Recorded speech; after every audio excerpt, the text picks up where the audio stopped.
real garbage we have to deal with that we shouldn't have to deal with. These are, in addition to the massive numbers of dangerous criminals my administration arrested nationwide since January 20th, numbering over 120,000. It's a record, and 120,000 criminal arrests. Thank you very much. Unfortunately, for 4 long years before I took office, the last administration allowed the cartels and their operatives to frankly take over our country, to freely infiltrate America and all the communities nationwide. Along with transnational gangs, these groups have unleashed more bloodshed and killing on American soil than all other terrorist groups combined. These are the worst of the worst. It should now be clear to the entire world that the cartels are the ISIS of the Western Hemisphere, in addition to their monstrous violence, such as cutting off heads, burning their enemies alive, and burning innocent people alive, too, by the way. The cartels control large swaths of territory. They maintain vast arsenals of weapons and soldiers, and they use extortion, murder, kidnapping to exercise political and economic control. Thank you very much, Joe Biden, for allowing that to happen. Biden surrendered he just surrendered our country to the cartels. Don't worry, it gets better. We're taking it back.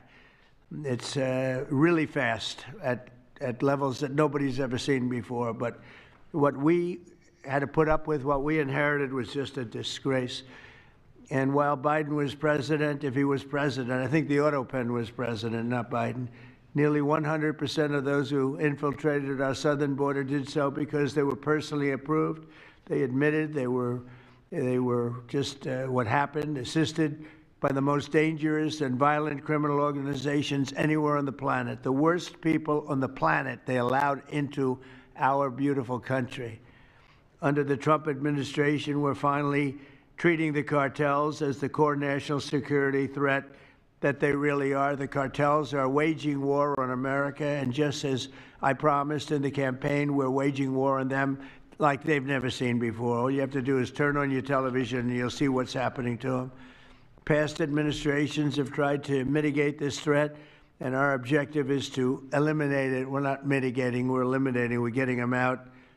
The bad ones we're putting in prison. We hate to do that because that means we're stuck with them for 50 years or more.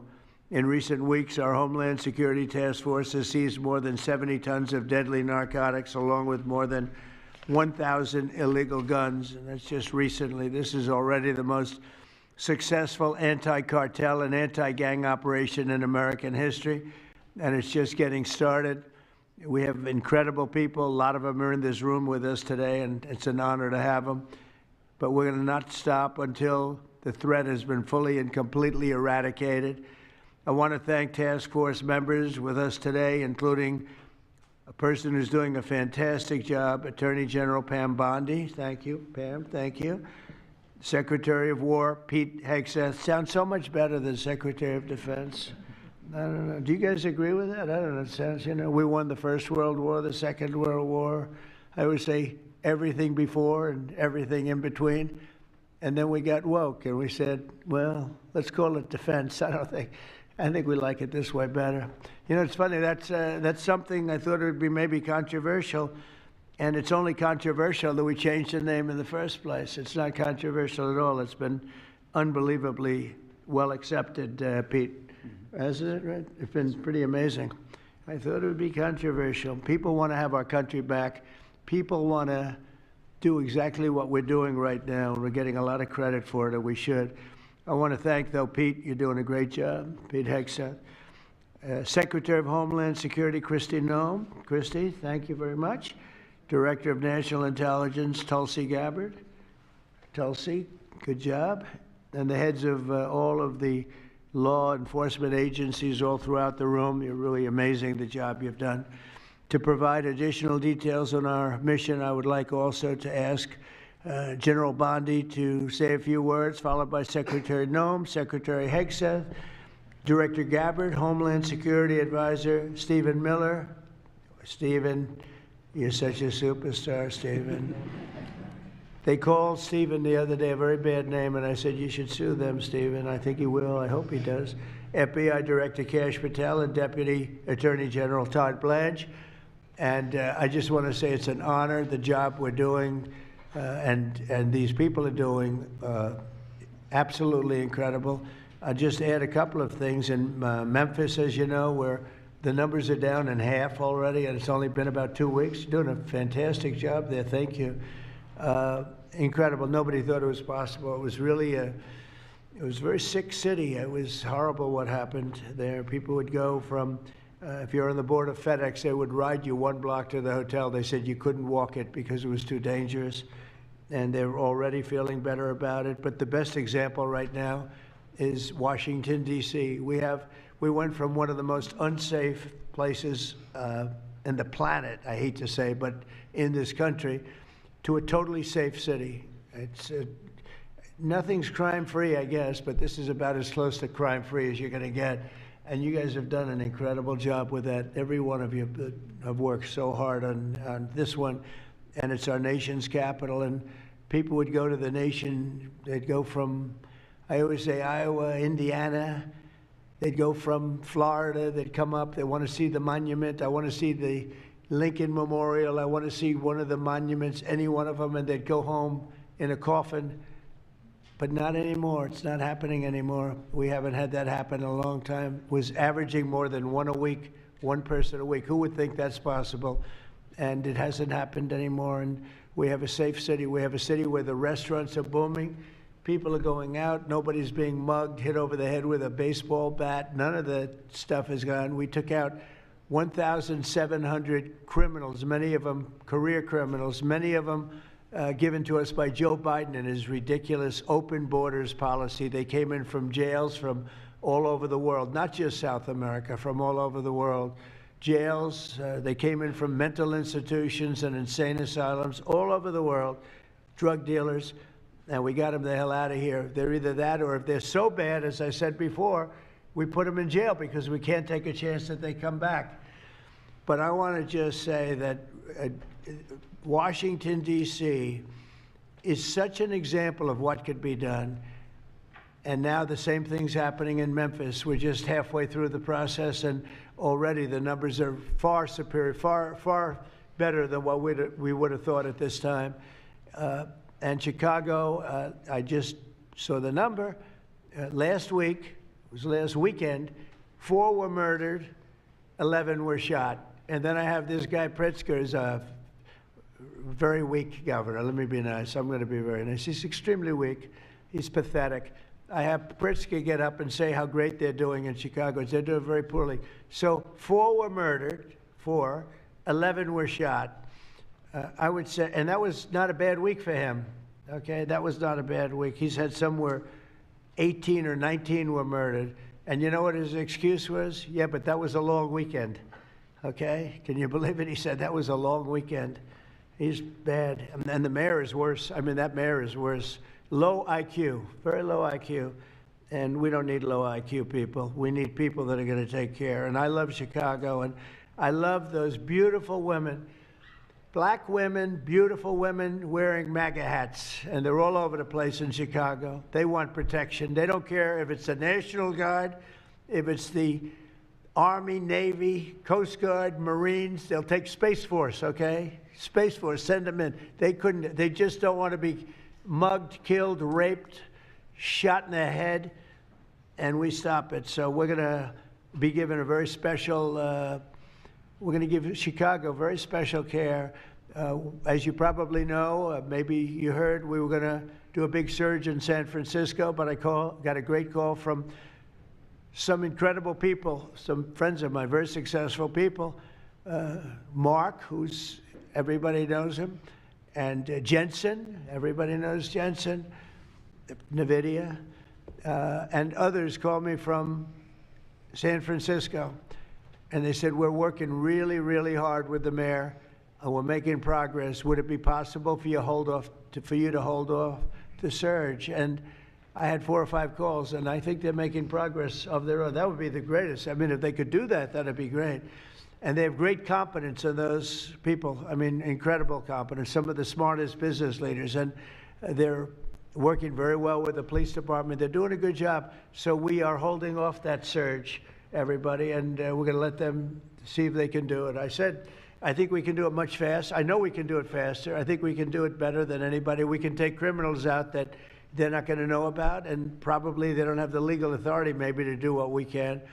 But I'm okay with it, and we're going to let San Francisco, has the potential to be, it was a great, great city, has the potential very quickly to be a great city again. And these are the companies that are there that are all working, and those are the people that asked me, could you do away with the surge, and let's see how it works. And we'll do that. If we need to, we'll do it, but it's possible that we won't need to, and we will be focusing on other places like Chicago. And we'll have Chicago taken care of very quickly. But just remember, 11 people shot, 4 people murdered, okay? And that was this weekend, and that was Chicago. And then you'll see Pritzker get up and talk about, well, we have it under control. They don't have it under control. It's just the opposite, it's getting worse. So we'll take care of, as soon as we give the go-ahead, which is all I have to do is give the go-ahead. We won the big court case the other day on the National Guard. That was a good case. Same thing with Portland, speaking of that, because that's where we won it. But I mean, I looked the other night, Saturday night, Portland is like burning to the ground, and these people are saying it's just friendly stuff. The whole place is burning to the ground. So we'll take care of that one. That's like an insurrection more than it is anything else. That's crazy. Portland's crazy. And then you listen to these radical left people talking about it's really okay. You're seeing things. You're really seeing things. So we're going to take care of Chicago. We're going to take care of Portland. We're going to take care of Memphis. We're proud of D.C. There's nothing to take care of anymore, but we're not going to let it ever go bad. It's never going to happen again, our nation's capital. And with that, I'm just going to tell you that Pam Bondi has done a fantastic job. And Pam, would you say a few words, please? Thank you, President Trump, and thank you for your leadership. And this is all about collaboration. And around this table, I'm looking around this table, we all work so well together. I don't think another administration in our nation's history has worked so well together. We talk constantly, Secretary Noem, Tulsi, Pete, constantly, but also all of our agencies working hand in hand, and that's why this is so successful. And these people around this table are working 7 days a week, 24 hours a day, even though the Democrats have tried to shut down the government. Terry Cole, I'm laughing because you're around the clock, you're all over the world. Director Patel, you're unstoppable, what you're doing around this country. Gowdy Serralta, U.S. Marshal, Rob Sakata and Dan Driscoll wearing your ATF hats. Rob, I was on the texting, Todd Blanche and I were on the texting you at 1 a.m. on cases. I mean, that's how committed all of these people are to just keeping all of our citizens safe. And that's what it's all about. And this project is the brainchild of Stephen Miller. And you are doing so much to keep our citizens safe, our kids safe, and get these drugs off our streets. Like the mayor of San Francisco and I are going to be meeting on fentanyl in a few weeks and working hand in hand on that. Secretary Noem spoke to him. But the results of this last month have been historic. As the president said, in the last month, think about this, 3,200, more than 3,200 violent gangs and drug dealers have been taken off the streets. Off the streets. Now, Director Patel and all of these agencies have also been working so hard on getting the leadership. But we are getting all the gang members off the streets and the drug dealers, Sinaloa, CJNG, MS-13, and more, TDA. 91 tons of drugs have been seized as a result of this task force. We tried to put this in perspective for you. This would be filling 4 18-wheelers for all the drugs just in the last month that have been taken off the streets. 58,000 kilos of cocaine. Think about a big backyard swimming pool. That would fill 1.5 swimming pools. Just the powder cocaine that has been removed, saving lives this last month, thanks to all of these people around the table. 2,300 kilos of fentanyl powder and 2.1 million fentanyl pills off the streets. and as the president said, more than 1,000 illegal guns.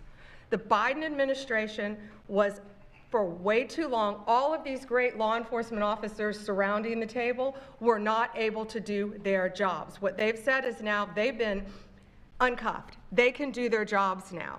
We've been watching transnational gangs grow in our country, become organized, set up infrastructure in all of our states, but no longer under President Trump. We are destroying the infrastructure, and we're no longer on defense. All of these great men and women are on offense, so they better get ready. We're dismantling the cartels, and we are taking the leaders into custody and all of the gangs. We are going to supercharge this work. This is not a pilot program. This is permanent. We are here to stay. And Secretary Hegseth, we couldn't do this without you and the Department of War. Thank you all so much for everything you're doing around this table, working tirelessly. And President Trump, thank you for giving them the ability to do it. Thank you, Pat, very much. Thank you. Mr. President, since the year 2000, we have lost over 1 million Americans to drugs, to overdoses, to these cartels that have proliferated that kind of a disease on our people and have gone to war with our next generation of Americans.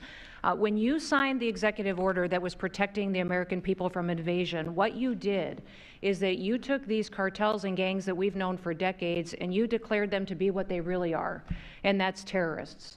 You declared war on them, and you didn't say we were just going to fight them. You said we were going to destroy them. And everybody around this table is so honored to be here to work with you to destroy these terrorists that have been killing Americans for years and getting rich off of it. I'm so proud of the work that was done just in the September surge. You referenced that earlier. We had over 400 operations that went down in those first 43 days of the Homeland Security Task Force in operations that brought, as Pam referenced, 3,200 terrorists to justice, got them off the streets. Sir, we also have had over precursors and chemicals that were brought in. We've had the work at the southern border. We've got Border Patrol here at the table with you. Fentanyl has been cut down by 50% coming into this country over our borders.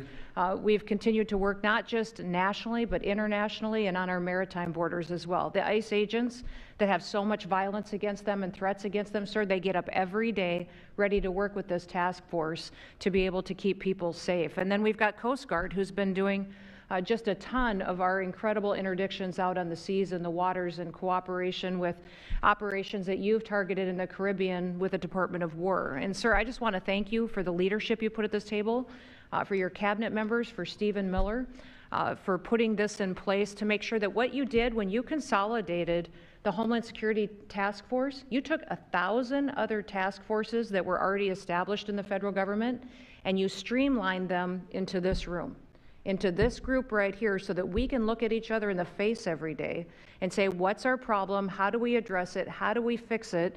And then we go to work together with our arms linked to do exactly what you told us to do. And that's not just protect the American people from invasion, but to kill these terrorists. You gave us the task to eliminate them, destroy them, so that they can't destroy the next generation of Americans. So thank you, sir. Thank you for the people you put around this table. Thank you very much. That's a great job. Thank you.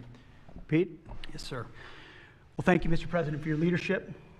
Chief, likewise, Tulsi and Todd and Dan and Pam and Christy and Stephen and Cash. I mean, I could go around the table. From the Department of War, we are thankful and grateful for the incredible effort that your agencies put in. And we could not be more proud to stand shoulder to shoulder with you, not superficially, not kind of over here, but front and center on the Homeland Security Task Force, right there with you. Because our department has spent over 2 decades defending other homelands, and we're very proud to be defending our own. And if you talk to the troops down, say, on the southwest border, Mr. President, morale is sky high and continues to be, because they're proud to be defending their own communities, their own state, and their own country. So when that executive order was signed, the mission was clear: protecting the American people against invasion. And so the Department of War went straight to the southwest border. We still have 10,000 troops there. We have national defense areas. We're standing alongside the Border Patrol, and we've locked that border down, 100% control of the southwest border. You stop the invasion.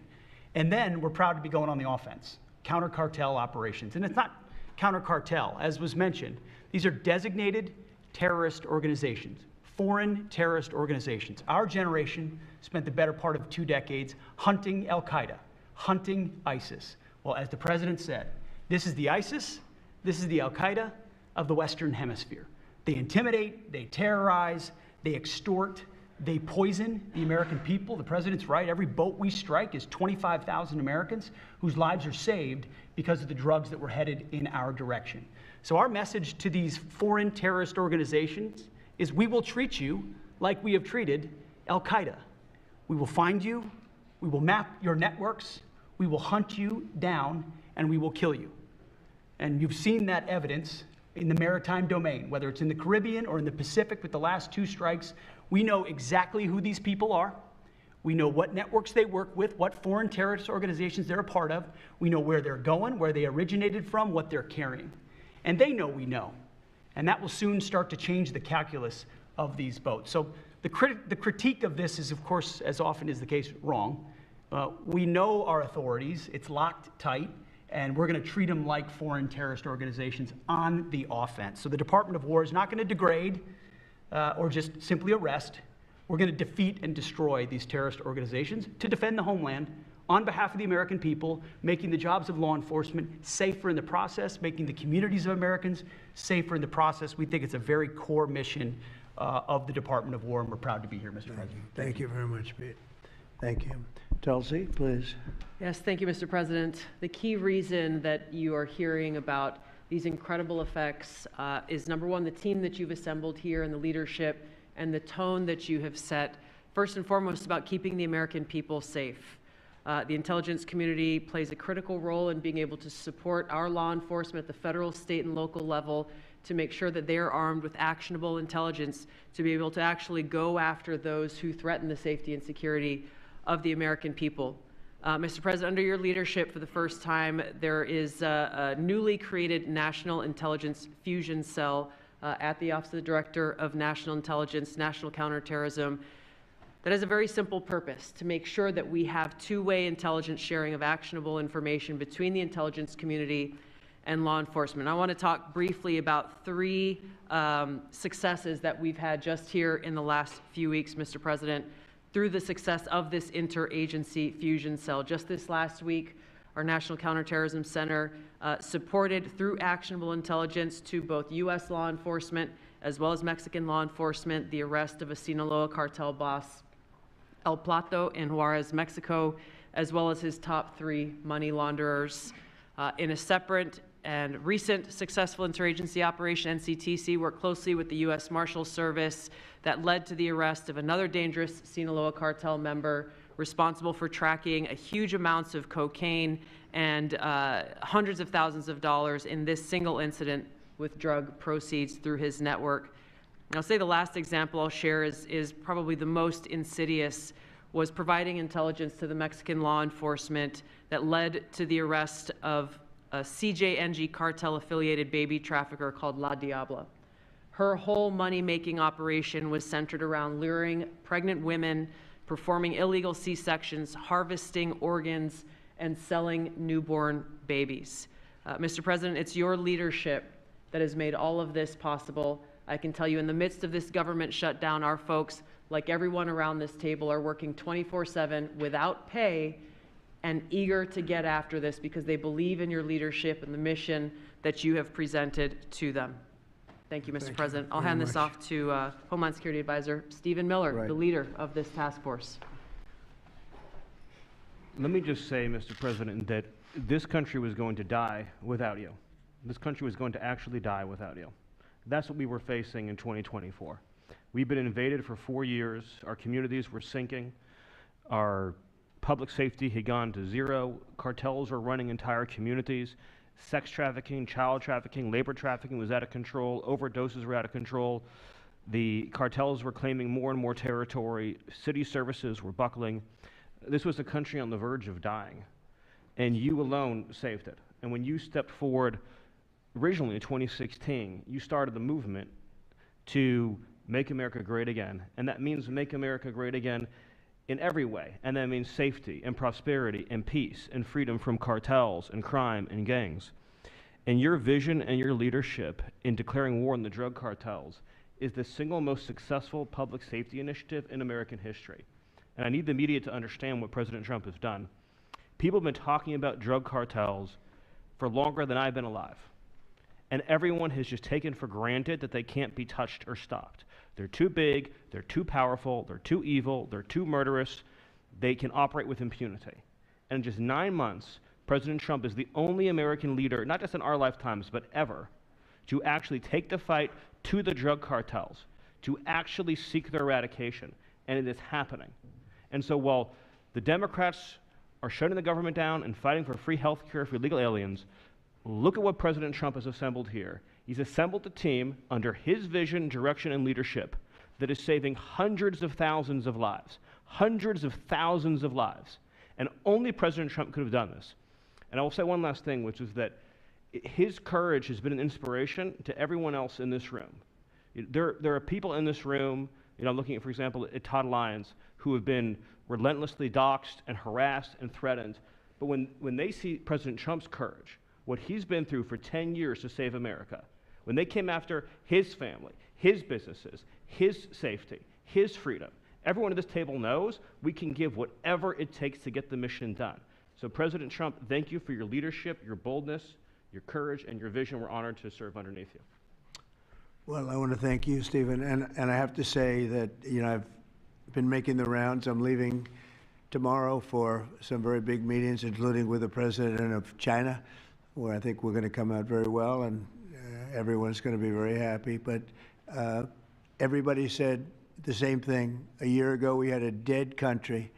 We were a dead country. We really were, in a lot of ways, not just this. We were dead as doornails on this, but we were a country that was in serious trouble and beyond that.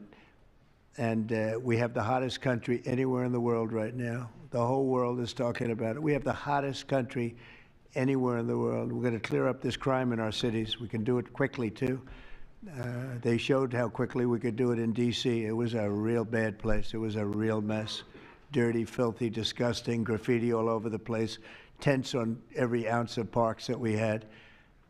Just disgusting. And I rode around last weekend. I rode around the city. I felt very safe in that car, but, I would have done it without it. I wouldn't need that car so much anymore, I will tell you. But the place was clean.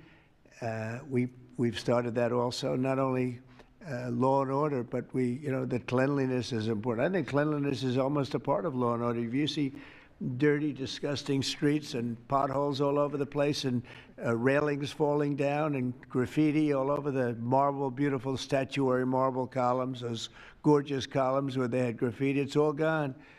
And I think it's a part of it. I really do. I think it's a big part of it.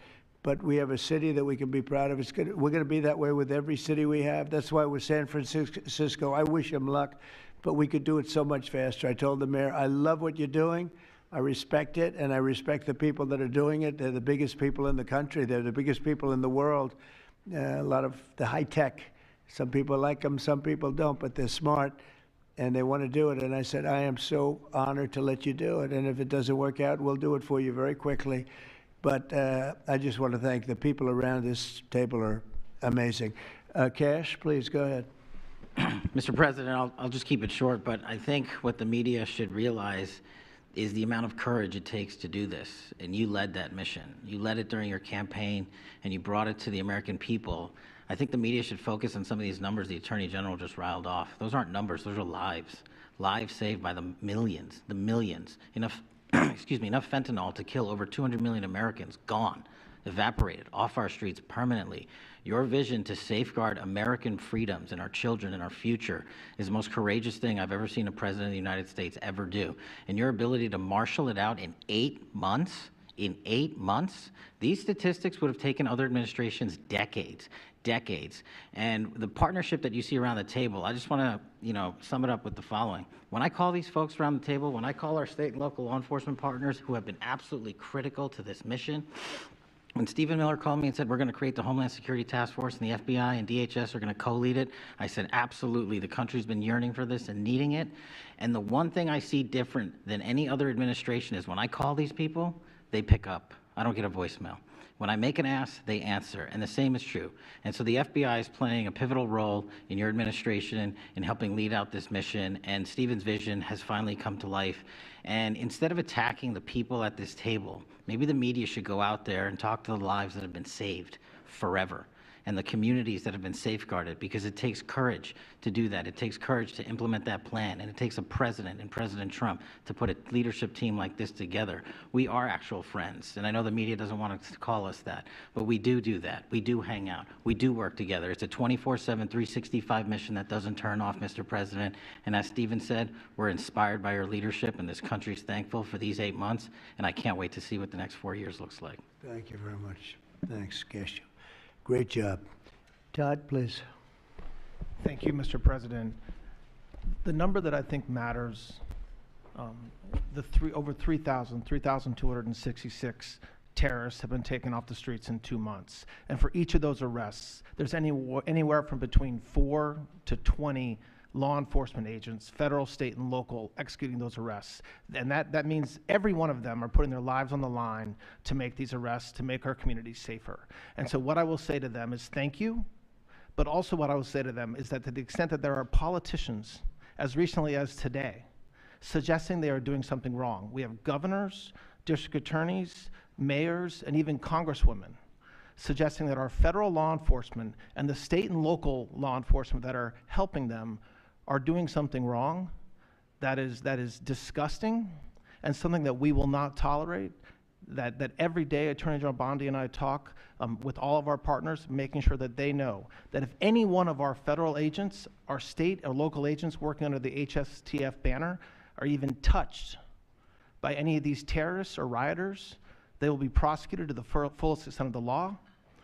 When politicians aid these terrorists by trying to give them comfort or protection or suggesting that somehow our men and women are doing the wrong thing, same problem.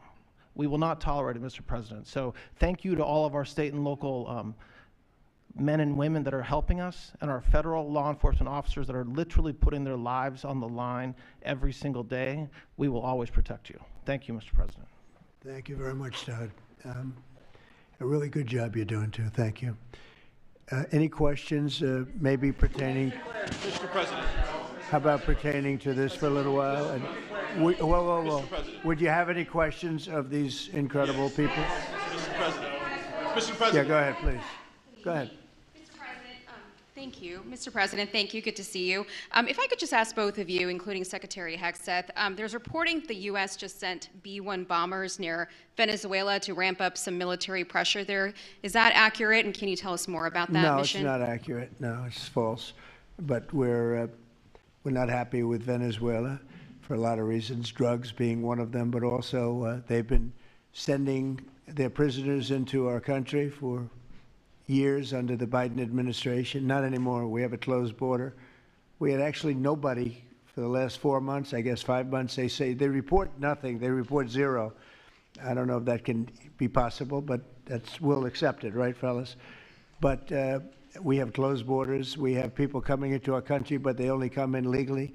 We have the strongest borders we've ever had. We might have the strongest borders of almost any nation right now. And that's a big difference from what it was 2 years ago when everybody was pouring in. But we're very unhappy with Venezuela because of what they've done. They've emptied their prisons into our country. Nobody can do that. Only a stupid person would have accepted it. And that's what we had running our country, very stupid people.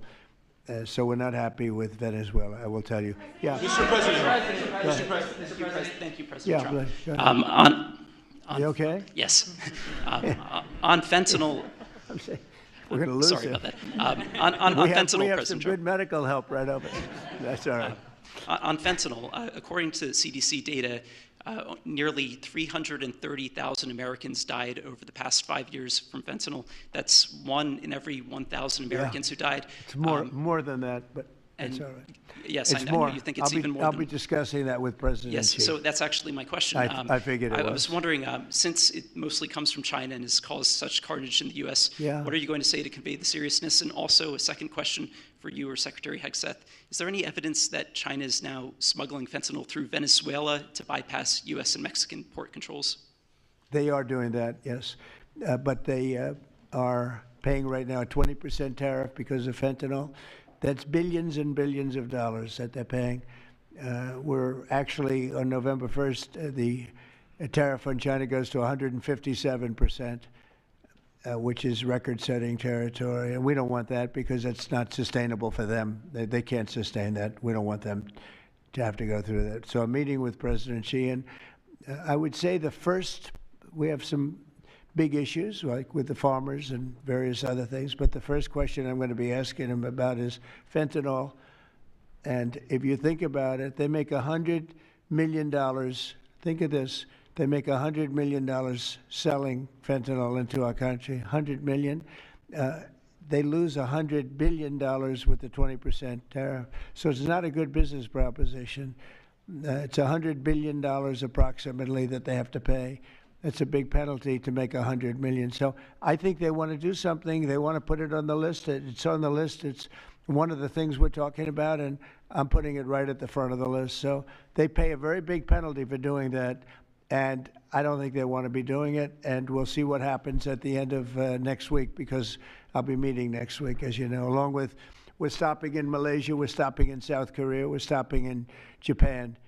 I'm meeting with President Xi actually in South Korea. So it'll be the first thing on the list. Yeah, please. Yes, Mr. President. Mr. President, on the drug boats, sir, has there been any discussion about capturing one so that you can show the amount of narcotics? We know everything about them. Yeah, Jennifer. We know everything about them. We know where they're coming from, who they're coming with, generally who's in the boat. I'll let Pete discuss it a little bit, but they have incredible intelligence. And you know, usually when you see 5 engines, I've never even seen that before, but when you see 5 engines on a boat going about 65 miles an hour, loaded up with white powder in silver cases, generally speaking, that's not a good sign. They're not going fishing, right? And you don't see any fishing rods, right? So, Pete, I'll let you discuss that a little bit, please. Well, yes, sir. Likewise, generally you don't see fishing in submarines either, sir. So the U.S. military, as I mentioned, nobody better in the world at mapping networks, identifying who's connected to who inside terrorist organizations. It's just the media is used to hearing that when it pertains to Afghanistan and Iraq and ISIS and Al-Qaeda. But if you reframe how you understand the world in our own hemisphere, that's exactly what these foreign terrorist organizations are. And so we will track them, we will map them, we will network them, and we will hunt them and kill them because they're trying to, and they are killing and poisoning the American people. And inside that, we have all the license necessary, all the authorities necessary to take these kinetic strikes, and we'll continue to take them. And we've been, you know, just to add, because I think it's important, we've been capturing them for years. You know, it's not like, gee, let's capture one. We've been doing that for years, for 25 years we've been doing it. Not at a level like we're doing it now, I mean, just with the hits we're hitting, but we have much more intensity than any administration's ever had. But we've been capturing these boats for years, and they get back into the system, and they do it again and again and again, and they don't fear that. They have no fear. The thing I can tell you right now, it's very hard to find any floating vessel right now on the Pacific or in the Gulf, and I would like to call it by its official name, the Gulf of America. Another little triumph of the Trump administration. I said for years, I said, why do we call it the Gulf of Mexico? It's 93%, the shoreline is 93%. All right, so I never understood that, so I made that change. I never realized how easy that was going to be, other than, I guess, AP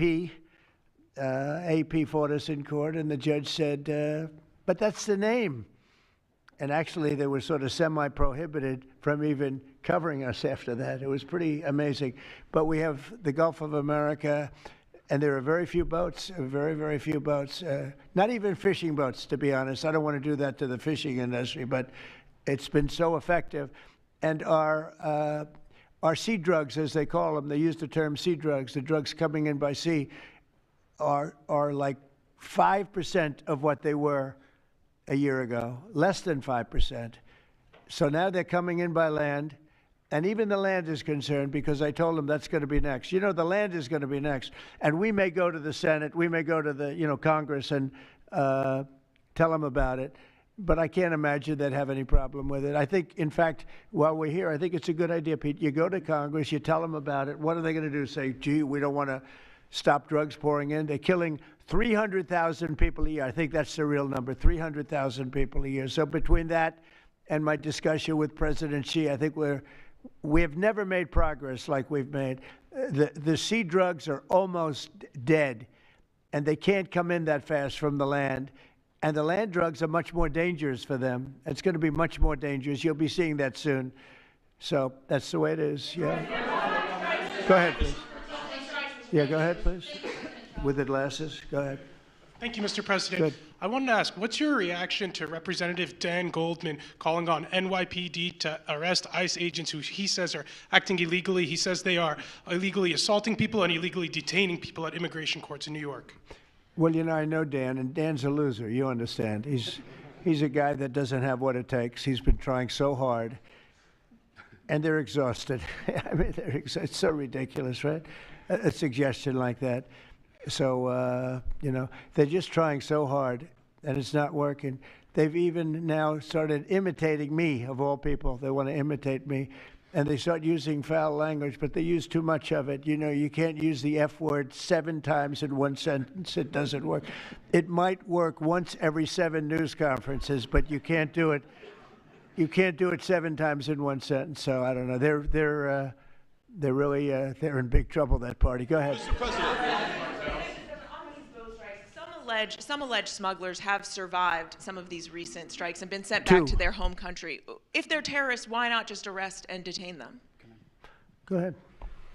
2 points on that. First, when I served in Iraq in 2005 and 2006, we used to, in sort of a gallows humor way, talk about the Iraqi catch and release program, the reality that we would catch a lot of people, hand them over, and then they would be recycled back through, and we'd have to recapture them or attack them again. And that's why changing the dynamic and actually taking kinetic strikes on these boats ought change the psychology of these foreign terrorist organizations. To those 2 that survived the shot on the semi-submersible, think again, compared to Iraq and Afghanistan, the vast majority of people that we captured on the battlefield, we handed over to the home country. Did we always like how it shaped out? Sometimes we did, sometimes we did not. But 99% would go to the Afghan authorities or the Iraqi authorities. So in this case, those 2, they were treated by American medics and handed immediately over to their countries where they came from, hopefully to face prosecution, which is a very standard way of handling something like this. And you'll do that with future survivors, anyone else who survived? We've got protocol of how we'll handle it. Not that guy. He's so hopeless. Go ahead. Go ahead. Yesterday, there was a vote at the Knesset on annexing the West Bank. Do you see it as a challenge to your peace efforts? Could you say that louder, please?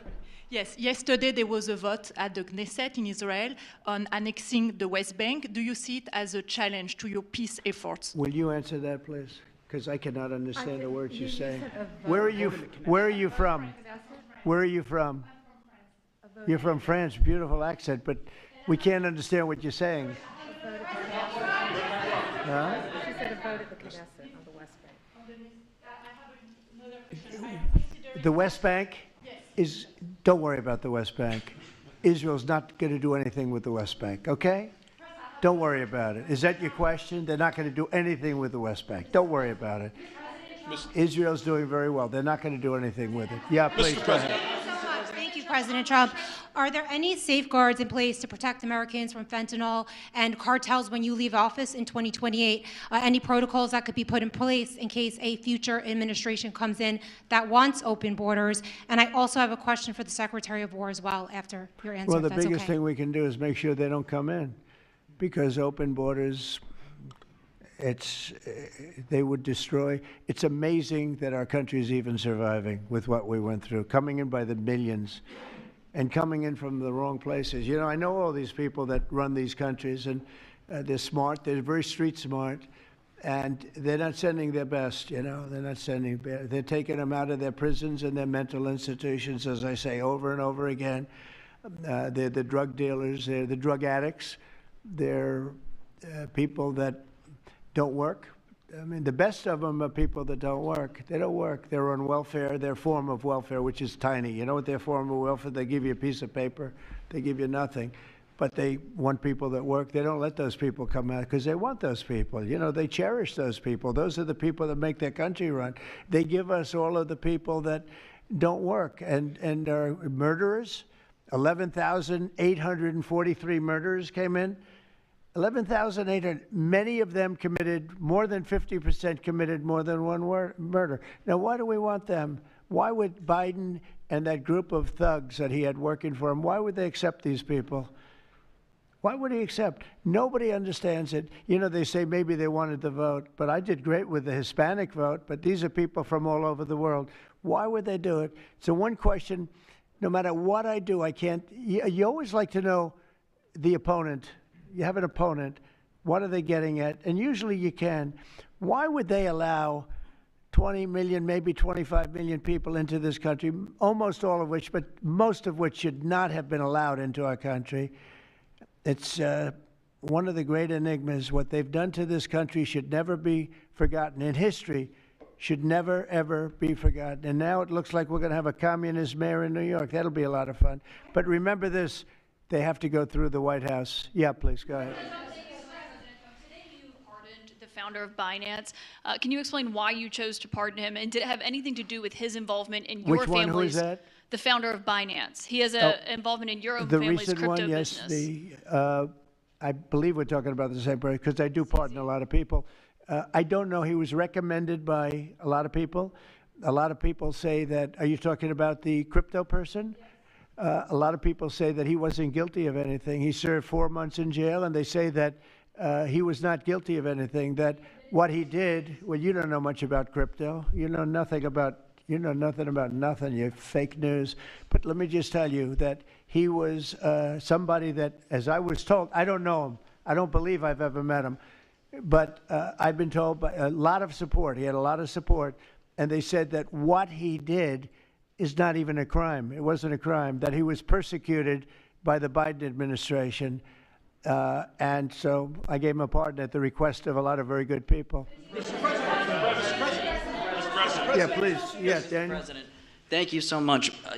This is the kind of question I like. Yeah, right here. the numbers from this task force are jaw-dropping. I wanted to know, this is a question for you and both Stephen, since it was said this is your brainchild. What are the lessons to be learned from the success of the task force, and what are your continued goals with this task force now that you have about 3 years left? Well, the best thing we have going is we have such talent around this table. I could go over every one of these men and women, and we have unbelievable talent. They've got the naturals, you know, like somebody that hits a baseball or a golf ball or that you see more, it's more evident. It's beautiful because it's sports. You can tell somebody right away, are they good or are they not? These people are the most talented people at what they do. And when we started talking about this, Stephen and all of us, it seemed so easy. What is surprising to me is how quickly we can straighten out a large city, a big city, a mean city, a city that's sick, that got very sick with guns all over the place, with bullets shooting all over, where you take your life in your hands if you go out and buy a loaf of bread. That's not America. That's not our country. And those people don't care how you do it. They just want it done. They really do. You know, when you go to the people in the street, they don't know, is it National Guard? They just want it done. They want to be safe. And we've gained a great following of Americans, real Americans, people that want to be safe. But I think the biggest thing we say is we have tremendous talent. We were able to recognize, like a football team, like a baseball team, we were able to recognize the talent. And the talent is largely in this room for the whole country. It's largely in this room. There's really nothing like it. And that's why I think we had D.C. done, not perfectly, but pretty much done, at least normalized in 12 days. When you say 12, would you say 12 days? On the 12th day, it felt different. And we took a lot of bad people out, never to come back again. Then most of them never to come back again. But there's great talent, and there's also great courage. I've been watching what goes on. And then you have the radical left lunatics, and what's that all about? I mean, they're fighting us because we want to stop crime. Where do these people come from? They're paid money. I guess they're paid a lot of money. But like I saw that ridiculous march the other day, I say, these people are not representative of our country. And not all of them, of course, but many of them are total lowlifes. These are lowlifes. These are people that are paid agitators, and they're not representative of our country. So I don't know. I can just tell you that our country has tremendous spirit right now. You know that better than anybody because you cover it well. But we have a lot of people that are very happy right now with the direction. They did a poll the other day. The direction of our country is better than it's been in 37 years. And I'm upset because I think it should be better than that. I actually said we should be better than that. So, you know, thank you very much for your question. Brian? Brian? Mr. President, yes. Thank you, Mr. President. You guys have done an amazing job in Memphis. Some of those numbers are staggering. And we've gotten message on social media wanting to thank you for that. But I think, can you talk about the number of missing children you guys have discovered in Memphis? That's amazing. Well, it's hundreds of thousands were lost through Biden and the Biden administration. And we are getting a lot of them back, but they're either dead, they're slaves, they're captured in some form. But think of it, hundreds of thousands we're talking about. Not even believable. And they came in through the border. They were sold. They were bargained for, and this was all Biden, meaning Biden and Obama, the same, you know, the same mentality, frankly. I think it's the same mentality. Let me tell you, Barack Hussein Obama was a lousy president. A lot of bad things happened. Remember when they used to talk about Trump with the jail cells? Well, he built the jail cells for the children. He built those jail cells. Remember that came out? But, sir, they were built in 2014. You remember when that came out? After me going through that stuff for about 2 weeks, and then they found out it was Barack Obama that built those jail cells. No, these people they were bad leaders. I hope we don't have it again. I hope we don't have it again because, you know, our country's come back a long way, but it can only withstand so much, and we don't want to ever go through that again. We never want to have open borders again. We don't want to have men playing in women's sports. We don't want to have transgender for everybody. We don't want that. We want to have a great country with low interest rates, nice housing, great education, a strong military, the basics. Yes, please. In last night's New York City mayoral debate, Zohran Mamdani said he would close Rikers Island if elected. What kind of impact would that have on public safety? Well, it's not good. I guess it's not a very nice place, but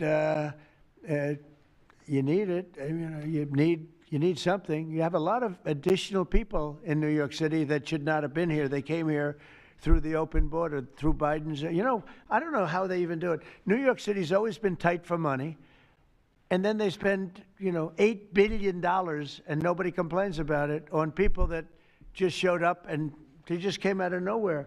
Where did they get the money? All of a sudden, they have money. I tell you what. We have to keep our prisons very fair and very safe, but you get a lot of criminals. We have a lot of additional criminals. I used to talk about it. They used to say, well, only good people come in from foreign countries.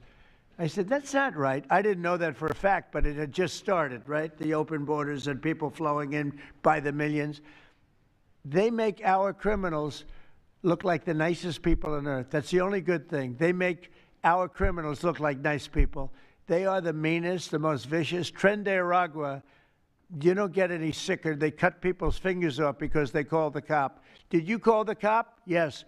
They cut off his finger so he can't call the cop anymore.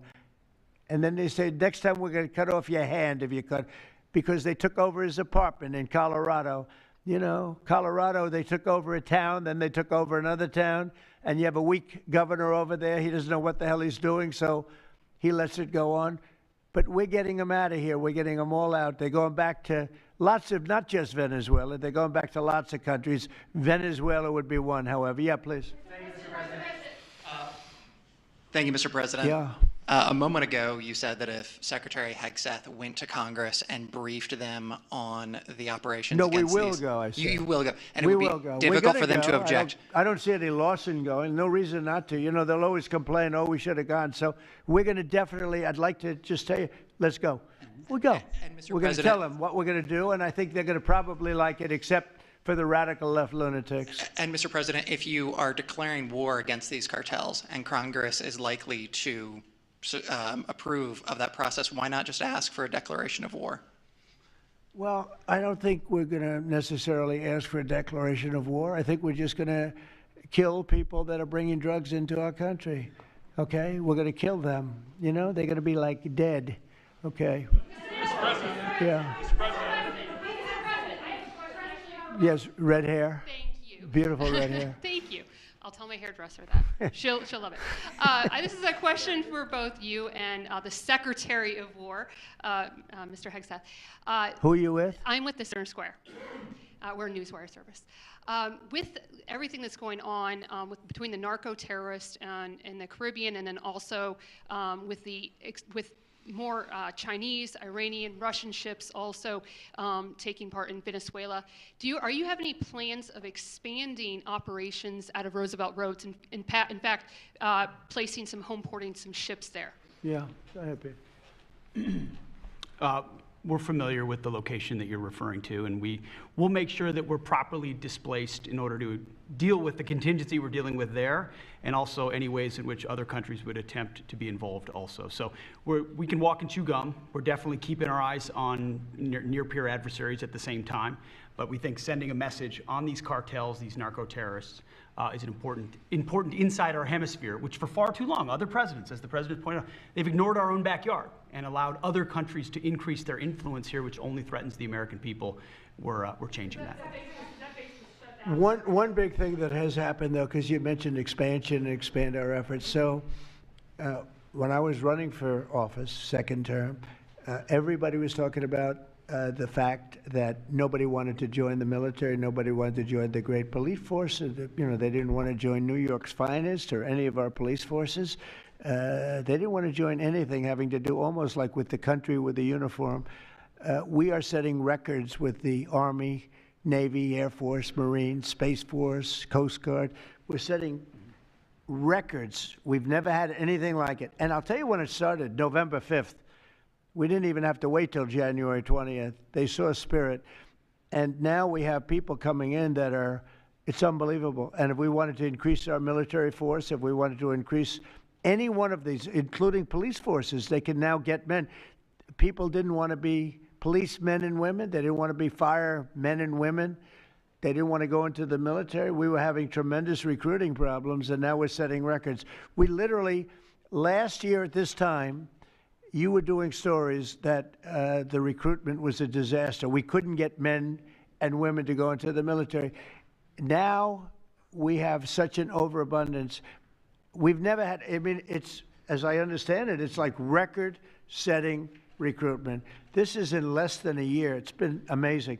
So this is a good time to expand if we want to do it. And I think we should. I think we should. And we probably will. Yeah, please. Yeah. Blue. A couple questions for you. First for you and Secretary Hegseth. Is the administration supportive of sending National Guardsmen to cities for the express purpose of aiding deportation and immigration enforcement efforts? To expand deportation efforts? Sending National Guardsmen to U.S. cities for the express purpose of aiding deportation and immigration enforcement efforts. What we've done so far is stand alongside federal law enforcement in every way, facilities and personnel, but also we have a great deal of lift inside the military. We're able to move assets in a way that no other aspect of the U.S. government can. And so where we can rapidly assist with mass deportations, we have been happy to do that. And then one more question, if I may. Is the administration at all supportive of potential measures to crack down or regulate or even ban apps that track ICE agents' locations? What do you mean by that? Like specific apps that are used to track the location of ICE agents? I guess we'll do that. I'm not a big app guy. I'm not into that too much. I think Pam might be it. Let's go. Yes. Good answer there. Yes. These organizations, President Trump, are coming in and their apps to track our federal law enforcement officers, and it jeopardizes their lives, where they're going to be, their location. And we've actually been working really well with the tech companies who have been cooperating because they don't want our law enforcement officers to get injured. So yes. Well, I mean, I see it with ICE, where they're having, where they define where they live, who they are. And, I wasn't I didn't have a big view on the mask, but I now understand why they should wear masks. I think it's very dangerous for them not to wear masks. They can do whatever they want. I notice some do it and some don't, but it's pretty dangerous. But when you look at, you talk about that question, I think it's very dangerous, and I think you're coming down on that very hard, right? Yeah, please. Sir, Mr. President. Go ahead. Thank you, sir. When you were running for re-election in 2024, you released a video statement where you made this exact promise to show no mercy on the cartels and employ every military asset necessary to combat them. In that same video, you also said that you plan to expose all the bribes and corruptions with politicians and the cartels. We're doing that. Has your We're task trying to force do been that. looking into that in American politicians? Yeah, where the money's coming from. Because you see it. Like even that garbage deal they had this weekend, which was embarrassing to them, and the crowds were the crowds were not big. Those crowds were not big at all. But when you look at signs, and they're all made beautifully, the yellow signs, I saw the yellows, the blues, but they're all made professionally in a printing shop, looks like on Madison Avenue someplace. Some guy is paying for all that stuff. And we don't mind protest. Protest is a good thing. I protest. I'm always protesting, right? But when you see some of these people are going crazy. They're going crazy because they're getting paid. Because there's no reason for them to be going crazy. But you watch some of them, and they're professional agitators. And we are finding out who's paying them. Yeah, we have a lot of information about who they are. You're going to be very surprised when you find out. And I have a question for Secretary Hegseth. Sir, a memo circulating on social media details the establishment of a National Guard response force that's going to be trained in crowd control and civil unrest and deployed in all 50 states by April of 2026. Can you verify the authenticity of that memo, and do you have any more information on the operations? I'm not going to answer particulars on something that may be in the planning process, but we definitely do have multiple layers of National Guard response forces, whether it's in each state, whether it's regionally, whether it's Title 10 active duty, whether it's Washington, D.C. We've got a lot of different ways that constitutionally and legally we can employ Title 10 and Title 32 forces, and we will do so when necessary. Thank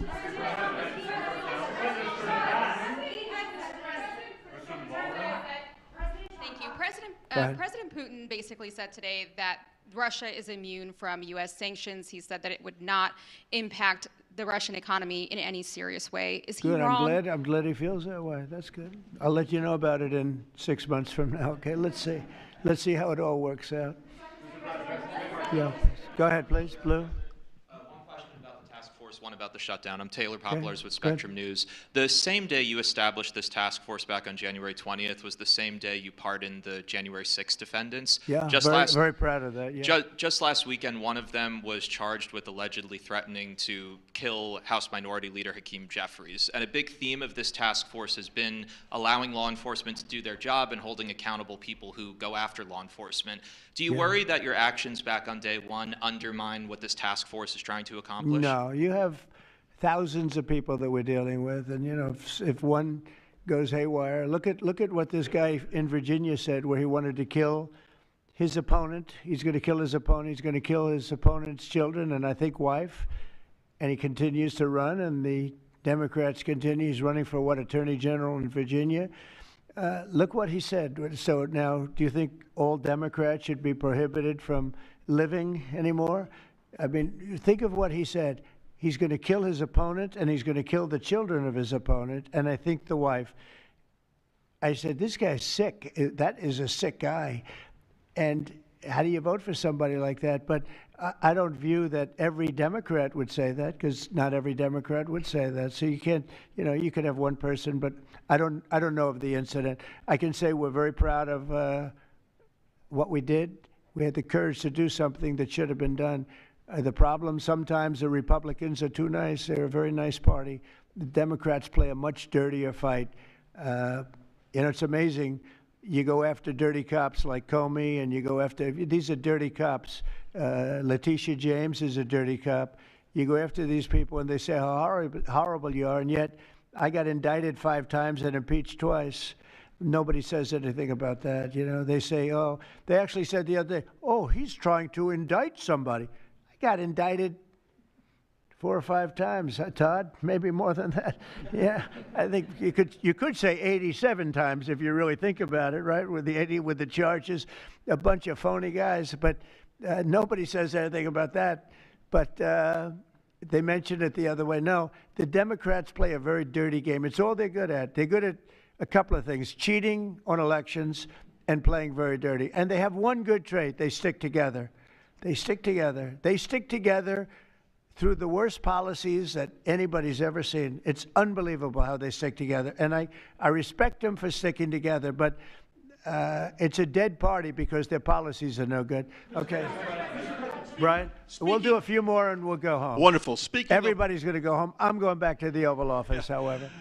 Speaking of Democrats, there's a report that there's a grand jury on Adam Schiff for apparent mortgage fraud. If he is indicted, should he step down as a U.S. Senator? Well, I'm not going to comment on that. I would just say Adam Schiff is one of the lowest forms of scum I've ever dealt with in politics. He's a horrible human being, very dishonest person. I have no idea what's going on. You tell me that he's going to be indicted. I don't know. You could ask Pam. I don't know if she could say it.